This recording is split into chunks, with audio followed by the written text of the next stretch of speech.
Hello குட்டீஸ், இன்னைக்கு நம்ம இந்த வீடியோவில் பார்க்க போகிறது 4ஆம் வகுப்பு சமூக அறிவியல் 3ஆம் பருவம் உலகெல்லாம் தமிழர்கள். நம்மளுடைய தமிழ் மக்கள் தமிழ்நாட்டில் மட்டும் இல்லாமல் உலகத்தில் இருக்கக்கூடிய பல இடங்களில் இருந்திருக்காங்க. அந்த காலத்தில் இருந்தே அவங்க உலகம் ஃபுல்லாகவே பரவி இருந்திருக்காங்க. இப்போ நாம் இந்த பாடத்தில் அவங்க எங்கேயெல்லாம் இருந்தாங்க, என்னென்னலாம் பண்ணினாங்க, எப்படி இங்கேருந்து அங்கே போனாங்க அப்படின்றத நம்ம பார்க்கலாமா? நம்மளுடைய பண்டைய கால தமிழகம் 3 பக்கங்களிலும் கடலால் சூழப்பட்டிருந்தது. எகிப்து, சீனா, மியான்மர், ஜப்பான், ரோம் மற்றும் பல நாடுகளுடன் நாம் வணிக மற்றும் பண்பாட்டு தொடர்புகளை கொண்டிருந்தோம். இந்த நாடுகள் கூட எல்லாமே வாணிப தொடர்பு வச்சிருந்தாங்க, ட்ரேடிங் வச்சிருந்தாங்க. கிமு அதாவது பொது ஆண்டிற்கு முன் 3ஆம் நூற்றாண்டு முதலே மேற்கு நாடுகளுடன் நாம் வணிக தொடர்புகளை கொண்டுள்ளோம். சீனா மற்றும் தென்கிழக்கு ஆசியாவுக்கு கடல் வழியாக பயணம் மேற்கொண்ட பல கப்பல்கள் நமது துறைமுகங்களை பயன்படுத்தின. நம்மளுடைய தமிழ்நாட்டில் இருக்கக்கூடிய துறைமுகங்களை தான் பயன்படுத்தியிருக்காங்க. கிழக்கில் உள்ள நாடுகளுடன் வணிக மற்றும் பண்பாட்டு உறவுகளை விரிவுபடுத்த ராஜேந்திர சோழரின் கடற்படையெடுப்பு உதவியது. ராஜேந்திர சோழன் அப்படின்ற அரசருடைய கடற்படையெடுப்பு தான் இதற்கெல்லாம் உதவி இருக்கு. இதுதான் உலக வரைபடம். நம்மளுடைய இந்தியா ஆசியா கண்டத்தில் இருக்கு.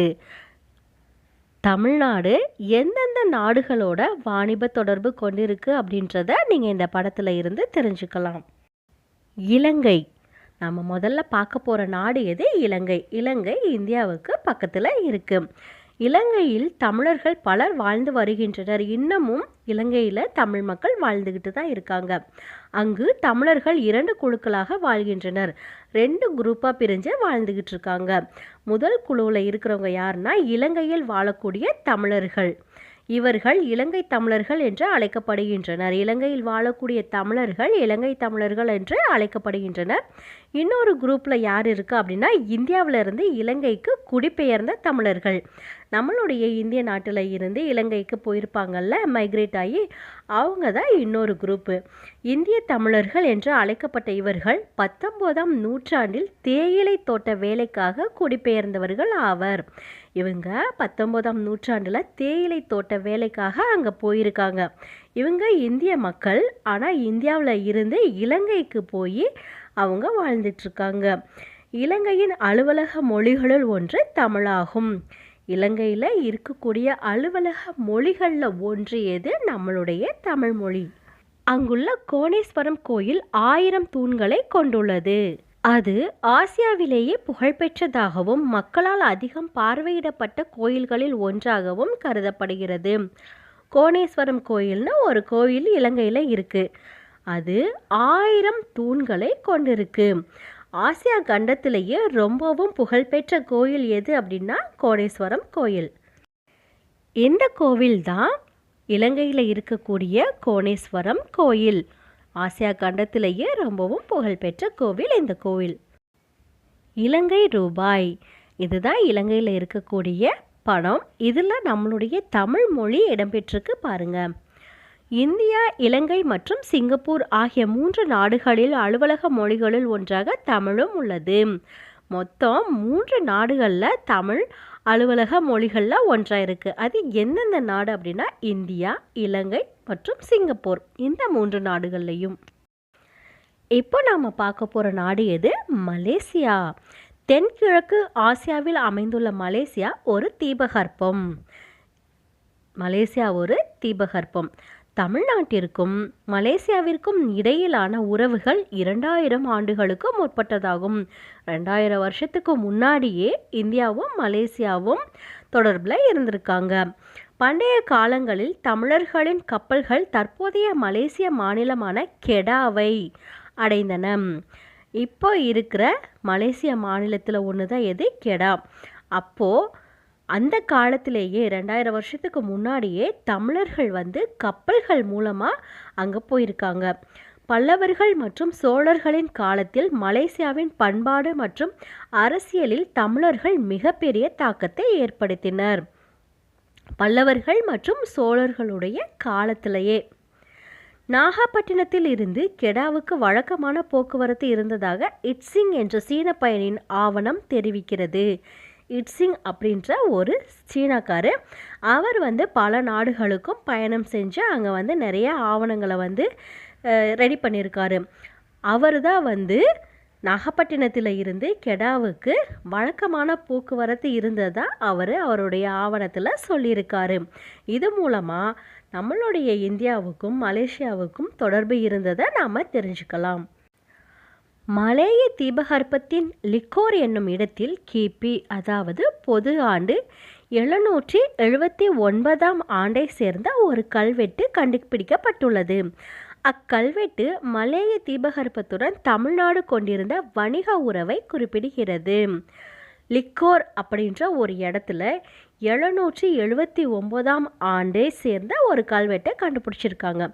அந்த கல்வெட்டில் என்ன எழுதியிருந்தது அப்படின்னா, தமிழ்நாடு மலேசியாவோட வாணிப தொடர்பு கொண்டிருந்ததை தெரிவிச்சிருக்கு. இன்று மலேசியாவில் மலாயர்கள் மற்றும் சீனர்களுக்கு அடுத்தபடியாக தமிழர்கள் மக்கள் தொகையில் 3வது பெரிய இனத்தவராக உள்ளனர். மலேசியாவில் நிறைய நாட்டு மக்கள் அதிகமாக வாழ்ந்துகிட்டு இருக்காங்க. மலாயர்கள், சீனர்கள் அவங்களுக்கு அடுத்தபடியாக அதிகமாக இருக்கக்கூடியது நம்மளுடைய தமிழ் மக்கள். மலேசியாவில் கொண்டாடப்படும் இந்து பண்டிகைகளில் ஒன்று தைப்பூசம் ஆகும். நம்மளுடைய தமிழ்நாட்டில் தைப்பூசம் கொண்டாடுறாங்கல்ல, அதே போல் மலேசியாவிலையும் தைப்பூசம் கொண்டாடுறாங்க. மலேசியாவின் பயிற்று மொழிகளில் தமிழும் ஒன்றாகும். மலேசியாவில் தமிழ் மொழியும் கற்றுத்தராங்க. தமிழ் மொழியின் வளர்ச்சி குறித்து விவாதிப்பதற்காக உலக தமிழ் மாநாடுகள் மலேசியாவில் 3 முறை நடத்தப்பட்டன. தமிழ் மொழியோட வளர்ச்சியை பற்றி விவாதிக்கிறதுக்காக உலக தமிழ் மாநாடுகள் மலேசியாவில் எத்தனை முறை நடந்திருக்கு? 3 முறை நடந்திருக்கு. 10 மலை முருகன் கோவில். இந்த கோவில் மலேசியாவில் இருக்குது. நீங்கள் நிறைய படத்துலையும் நிறைய பாடல்கள்லையும் வீடியோக்கள்லையும் நீங்கள் இந்த முருகன் கோவிலை பார்த்துருக்கலாம். இது எங்கே இருக்குது அப்படின்னா மலேசியாவில் இருக்குது. 10 மலை என்பது மலேசியாவின் கோம்பாக் மாவட்டத்தில் உள்ள ஒரு சுண்ணாம்பு குன்றாகும். இது ஒரு சுண்ணாம்பு குன்று. எந்த மாவட்டத்தில் இருக்குன்னா கோம்பாக் மாவட்டத்தில் இருக்குது. அது தொடர்ச்சியான குகைகள் மற்றும் குகை கோயில்களை கொண்டு உள்ளது. 10 மலையின் அடிவாரத்தில் உள்ள முருகன் சிலை உலகின் 2வது மிக உயரமான இந்து தெய்வ சிலையாகும். உலகத்திலேயே மிகவும் உயரமான 2வது இடத்துல இருக்கக்கூடிய இந்து தெய்வ சிலைனா எதுனா இந்த 10 மலை முருகன் சிலை தான். இப்போ பார்க்க போகிற கண்ட்ரி எது? சிங்கப்பூர். புகழ்பெற்ற ஆங்கிலேய அரசியல் அறிஞரும் துணைநிலை ஆளுநருமான சர் தாமஸ் ராம்போர்ட் ராஃபிள்ஸ் என்பவரால் நவீன சிங்கப்பூர் கிபி பொது ஆண்டு 1819 நிறுவப்பட்டது. நவீன சிங்கப்பூர் எந்த வருஷம் நிறுவப்பட்டது? 1819. இதை நிறுவியவர் யார்? Sir Thomas Stamford Raffles. இவர் ஒரு புகழ்பெற்ற ஆங்கிலேய அரசியல் அறிஞர் மற்றும் துணைநிலை ஆளுநர். சிங்கப்பூரின் உண்மையான வரலாறு இங்கிருந்து தான் தொடங்குகிறது. ஆனால் இந்த தீவுடன் அதற்கு முன்பே தமிழர்கள் தொடர்பு கொண்டிருந்தனர். சிங்கப்பூர் கூடயும் நம்மளுடைய தமிழ் மக்கள் தொடர்பில் இருந்திருக்காங்க. ஆங்கிலேயர்கள் சிங்கப்பூரை ஆட்சி செய்த போது தமிழர்கள் தொழிலாளர்களாகவும் வணிகர்களாகவும் அங்கு சென்றனர். அப்போது ஆங்கிலேயர்களுடைய ஆட்சி நடந்துகிட்டு இருந்தது. அந்த டயத்தில் தான் நம்மளுடைய தமிழ் மக்கள் அங்கே போய் வேலை செய்கிறதுக்காகவும் எந்த ட்ரேடிங் பண்ணுறதுக்காகவும் அங்கே போயிருக்காங்க. சிங்கப்பூரின் வளர்ச்சி மற்றும் நவீனமயமாக்கலுக்கு தமிழர்களின் கடின உழைப்பும் ஒரு காரணமாகும். சிங்கப்பூர் இப்போ இந்த அளவு வளர்ச்சி பெற்றிருக்கு அப்படின்னு அதுக்கு காரணம், முக்கியமான காரணம் யார் அப்படின்னா நம்மளுடைய தமிழ் மக்கள். இன்னமும் நம்மளுடைய தமிழ் மக்கள் சிங்கப்பூரில் இருந்து நிறைய வேலை செஞ்சு சிங்கப்பூரோட வளர்ச்சிக்கு உதவிக்கிட்டு இருக்காங்க. சிங்கப்பூரில் 1828 ஆண்டு மாரியம்மன் கோவில் ஒன்று கட்டப்பட்டது. நம்ம தமிழ்நாட்டில் மாரியம்மன் கோவில் கட்டியிருக்க மாதிரியே சிங்கப்பூர்லேயும் மாரியம்மன் கோவில் கட்டியிருக்காங்க. எந்த வருஷம் தெரியுமா? 1828 வருஷம் கட்டியிருக்காங்க. அது தமிழர்களால் திராவிட கட்டிட முறையில் கட்டப்பட்டது. நம்ம ஊரில் இருக்கிற மாதிரி தான் அந்த ஸ்ட்ரக்சரும் அங்கே இருந்திருக்கு. ஆர்கிடெக்சர் நம்மளுடைய பாணியில் தான் கட்டியிருக்காங்க. மேலும் அக்கோயில் சிங்கப்பூரின் தேசிய நினைவு சின்னமாக அரசிதழில் பதிவு செய்யப்பட்டுள்ளது. அதை தேசிய நினைவு சின்னமாக வேற ஆக்கியிருக்காங்க. 19ஆம் நூற்றாண்டில் சிங்கப்பூரின் தொடக்க காலங்களில் சிங்கப்பூர் பிரிட்டிஷ் அரசு மற்றும் கிறிஸ்துவ அமைப்பு பள்ளிகள் தமிழர்களை மட்டுமே ஆசிரியர்களாக தேர்ந்தெடுத்தன. 19ஆம் நூற்றாண்டில் சிங்கப்பூரில் தொடக்க காலங்கள், அதாவது அப்போ தான் சிங்கப்பூர் உருவாகி கொஞ்ச காலத்தில் அந்த பிரிட்டிஷ் அரசு என்ன பண்ணியிருக்காங்க அப்படின்னா, நம்மளுடைய தமிழர்களை மட்டும்தான் டீச்சர்ஸாக செலக்ட் பண்ணியிருக்காங்க.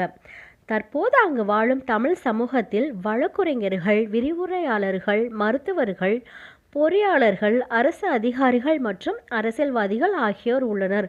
அந்த காலத்தில் டீச்சர்ஸாக மட்டும் இருந்தவங்க இப்போது இந்த எல்லா ஃபீல்டுலேயுமே நம்மளுடைய தமிழர்கள் சிங்கப்பூரில் வேலை பார்த்துக்கிட்டு இருக்காங்க.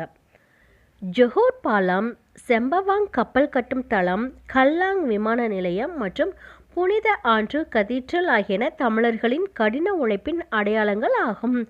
இந்த முக்கியமான இடங்கள் எல்லாத்தையும் கட்டினது யார் அப்படின்னா நம்மளுடைய தமிழர்கள்.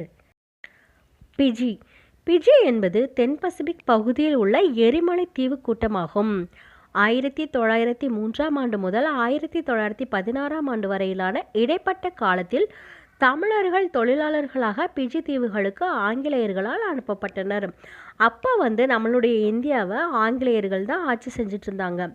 அவங்க என்ன பண்ணியிருக்காங்க, நம்மளுடைய தமிழ் மக்களை 1903ஆவது வருஷம் அங்கே வேலைக்காக தொழிலாளர்களாக பிஜி தீவுக்கு அனுப்பி வச்சுருக்காங்க. அவங்க எந்த வருஷம் வரைக்கும் வேலை பார்த்தாங்க அப்படின்னா 1916ஆம் ஆண்டு வரைக்கும் அங்கே வேலை பார்த்துருக்காங்க. சம உரிமைகளுக்கான தேவைக்கு பிஜியில் வாழும் தமிழர்கள் எப்போதுமே குரல் கொடுத்துள்ளனர். பிஜியில் வாழக்கூடிய நம்மளுடைய தமிழ் மக்கள் சம உரிமைகளுக்கான தேவைக்கு குரல் கொடுத்திருக்காங்க. இதன் ஒரு பகுதியாக 1938ஆம் ஆண்டில் இந்திய சன்மார்க்க மகளிர் சங்கம் என்ற ஒரு பெண்கள் பிரிவு உருவாக்கப்பட்டது. பிஜியில் ஒரு மகளிர் சங்கம் உருவாக்கியிருக்காங்க. அது எந்த மகளிர் சங்கம் அப்படின்னா இந்திய சன்மார்க்க மகளிர் சங்கம். எந்த வருஷம் உருவாக்கியிருக்காங்க தெரியுமா? 1938வது வருஷம். இதனுடைய முக்கியமான நோக்கம் என்ன அப்படின்னா, ஏழை மற்றும் பசியுடன் உள்ள தமிழர்களுக்கு உணவளிக்க ஒவ்வொரு நாளும் சமைப்பதற்கு முன்பு ஒரு கையளவு அரிசியை ஒதுக்குவது தான். டெய்லியும் சமைக்கிறதுக்கு முன்னாடி ஒரு கையளவு அரிசியை ஒதுக்கி வச்சிருக்காங்க. பிஜி நாட்டின் துணை ஜனாதிபதி ரத்து ஜோனி என்பவர் திருக்குறளி என்ற புத்தகத்தை அறிமுகப்படுத்தினார். பிஜி நாட்டினுடைய துணை ஜனாதிபதி யாருன்னா ரத்து ஜோனி. அவர் திருக்குறளி அப்படின்ற புக்கை அறிமுகப்படுத்தியிருக்காரு. அவர் பிஜியில் அமைதி மற்றும் பன்முக பண்பாட்டை வளர்க்க இப்புத்தகம் உதவும்.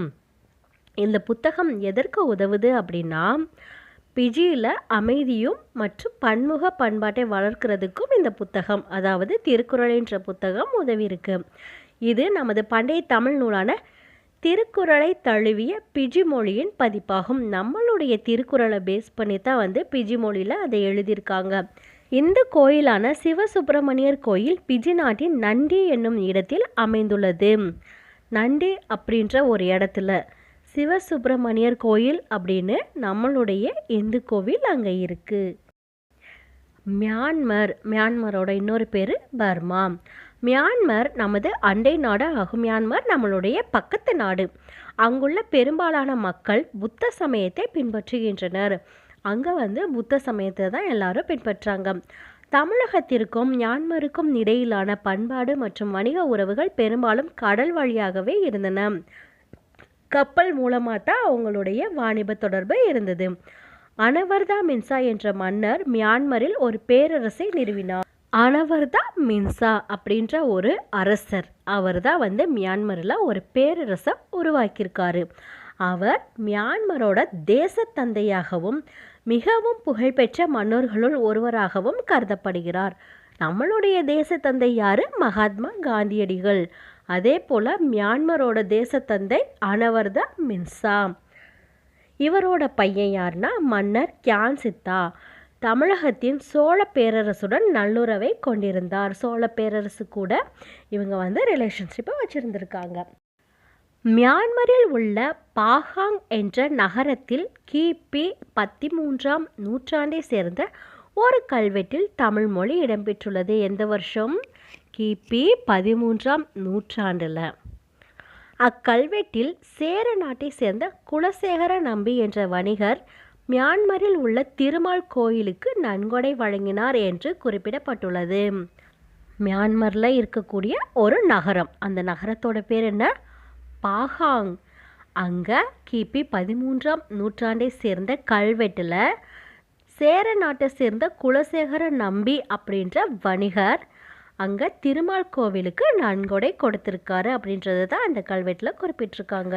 1850ஆம் ஆண்டில் தமிழ்நாட்டை சேர்ந்தவர்கள் குடிபெயர்ந்து விவசாய துறைகளில் பணியாற்றினர். எந்த வருஷம்? 1850ஆவது வருஷம். தமிழ்நாட்டை சேர்ந்தவர்கள் அங்கே விவசாயத்துறையில் வேலை செஞ்சுருக்காங்க.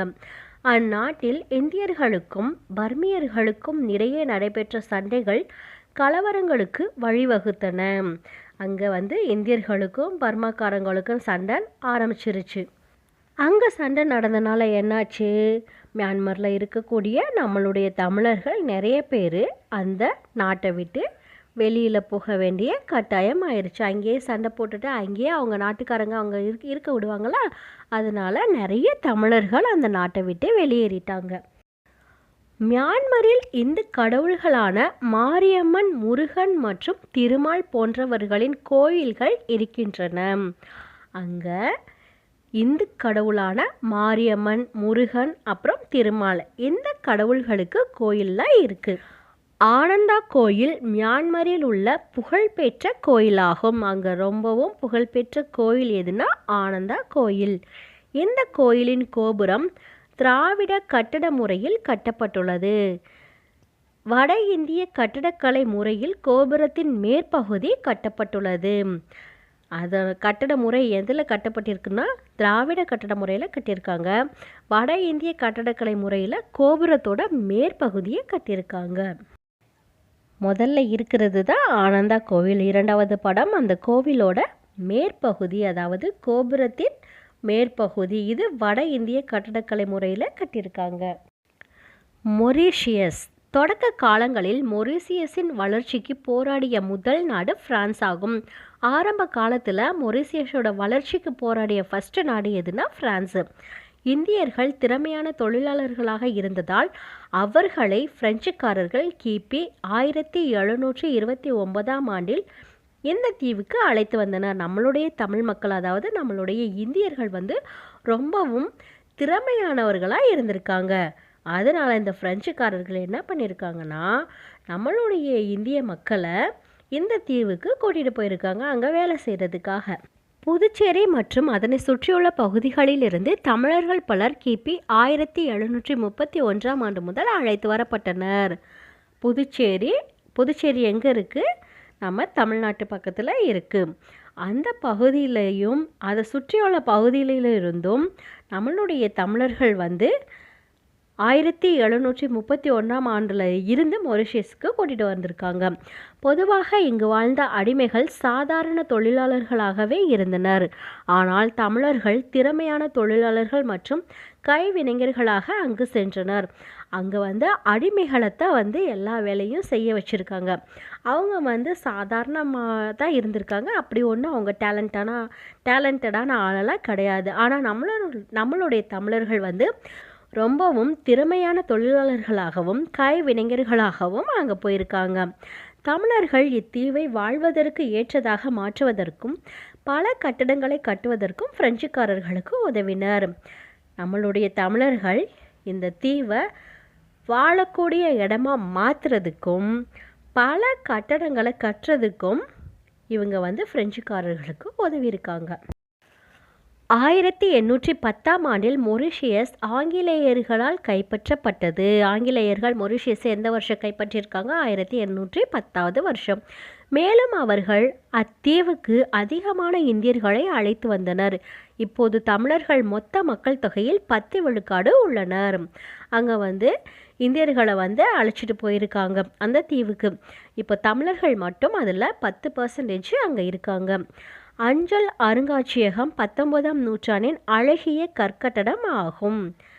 அது வரலாற்று நினைவு சின்னமாக அறிவிக்கப்பட்டுள்ளது. அந்த கட்டடம் போர்ட் லூயிஸில் தமிழர்களால் கட்டப்பட்டது. மொரிஷியஸில் இருக்கக்கூடிய அஞ்சல் அருங்காட்சியகம்.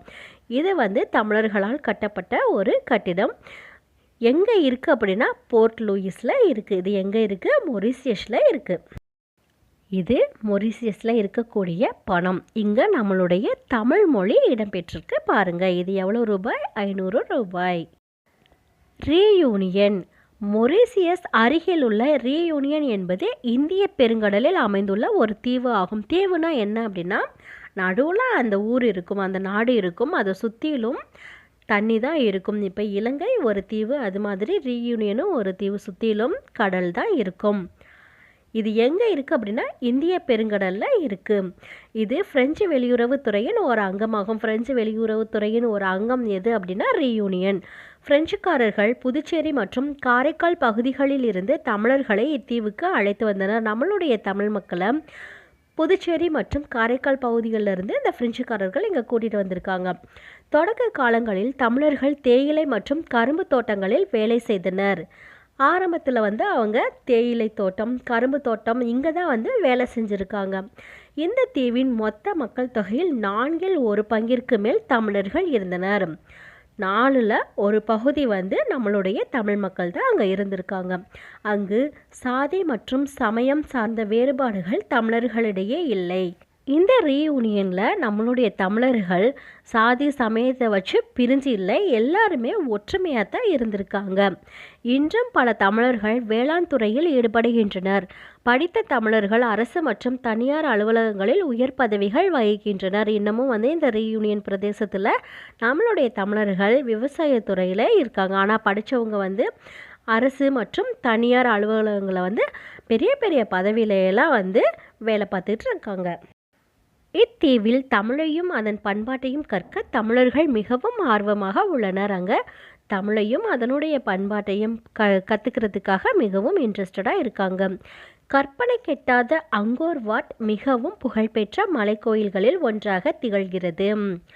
மன்னன் 2ஆம் சூரியவர்மன் 12ஆம் நூற்றாண்டில் அதன் 30 ஆண்டு கால கட்டுமானத்தை தொடங்கினார்.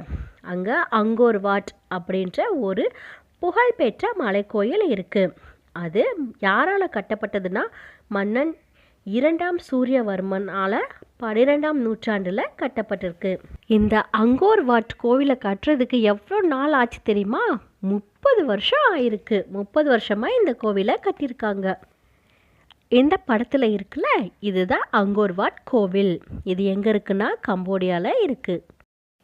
இந்திய நாணயங்களில் மட்டுமல்லாமல் மற்ற 3 நாடுகளின் நாணயங்களிலும் தமிழ் இடம்பெற்றுள்ளது. அவை இலங்கை, மொரிஷியஸ், சிங்கப்பூர். இந்த 3 நாடுகளோட நாணயங்கள் பணத்தில் நம்மளுடைய தமிழ் மொழி இடம்பெற்றிருக்கு.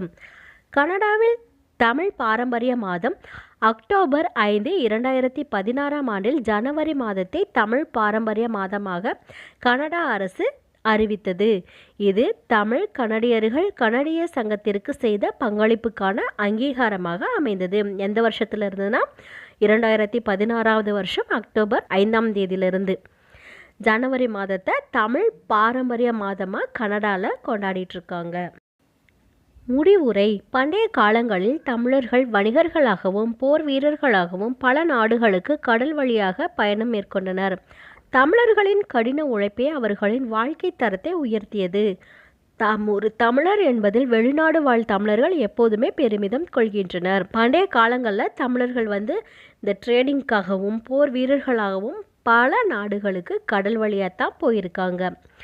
அங்கே தமிழர்கள் அவங்களால முடிஞ்ச கடினமான உழைப்பை அங்கே போட்டு அவங்களுடைய வாழ்க்கை தரத்தை அங்கே உயர்த்திருக்காங்க. எப்போவுமே வெளிநாடுகளில் வாழக்கூடிய தமிழர்கள் தாம் ஒரு தமிழர் அப்படின்ற பெருமையோடு தான் இருக்காங்க. இந்த வீடியோ உங்களுக்கு ரொம்பவும் பயனுள்ளதாக இருந்திருக்கும் நம்புகிறேன். இதே போல் இன்னும் பயனுள்ள வீடியோக்கள் உங்களுக்கு வேணும் அப்படின்னா மறக்காமல் சப்ஸ்கிரைப் பண்ணுங்கள். நன்றி.